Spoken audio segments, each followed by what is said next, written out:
केंद्र सरकार के करीब 1 करोड़ से ज्यादा कर्मचारियों और पेंशन भोगियों की नजरें इस समय 8वें वेतन आयोग पर टिकी हुई हैं।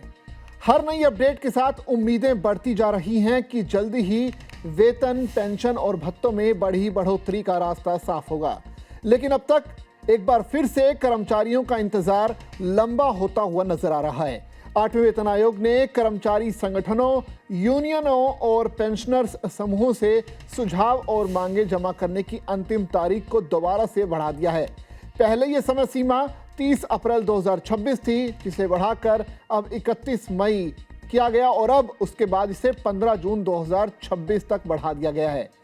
आयोग ने साफ कर दिया है अपनी तरफ से कि ये जो तारीख बढ़ाई गई है 15 जून 2026 ये अंतिम तारीख होगी और इसके बाद किसी भी तरह की कोई भी विस्तार इसमें नहीं किया जाएगा। साथ ही आयोग ने यह भी कहा कि सभी ज्ञापन केवल उसकी आधिकारिक वेबसाइट के माध्यम से ही स्वीकार किए जाएंगे।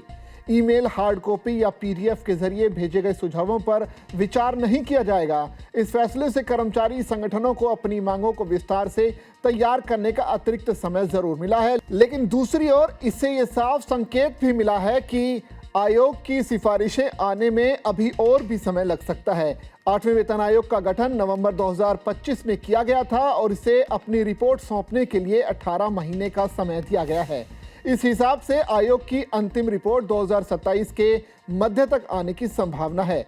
हालांकि कर्मचारियों की सबसे बड़ी उम्मीद यह है कि आयोग की सिफारिशें 1 जनवरी 2026 से प्रभावी मानी जाएंगी और अगर ऐसा होता है तो कर्मचारियों को एरियर का भी बड़ा लाभ मिलेगा।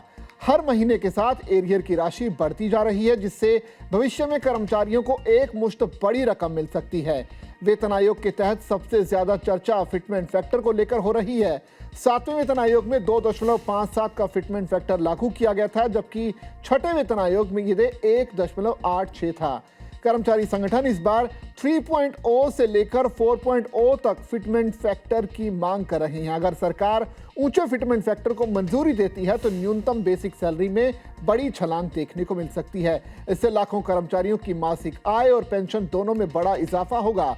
हालांकि देरी का एक नुकसान भी हो सकता है।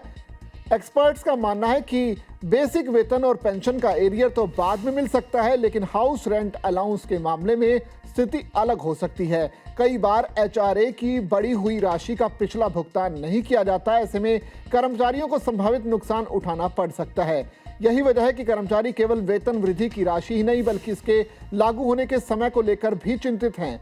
वर्तमान में आयोग विभिन्न राज्यों में क्षेत्रीय बैठकें, कर्मचारी यूनियन, पेंशन संगठनों और सरकारी विभागों के साथ व्यापक चर्चा कर रहा है। आयोग की अध्यक्षता पूर्व सुप्रीम कोर्ट की न्यायाधीश रंजना प्रकाश देसाई कर रही हैं।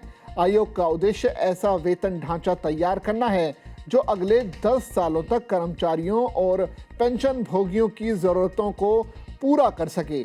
फिलहाल कर्मचारियों के मन में कई सवाल हैं कि फिटमेंट फैक्टर कितना होगा, न्यूनतम वेतन कितना बढ़ेगा, पेंशन में कितना इजाफा होगा और सबसे महत्वपूर्ण नई सैलरी कब से मिलेगी। इन सभी सवालों के जवाब आने वाले महीनों में आयोग की सिफारिशों के साथ सामने आएंगे, लेकिन इतना तय है कि 8वें वेतन आयोग देश के लाखों कर्मचारियों और पेंशन भोगियों के आर्थिक भविष्य को तय करने वाला सबसे बड़ा फैसला साबित होगा।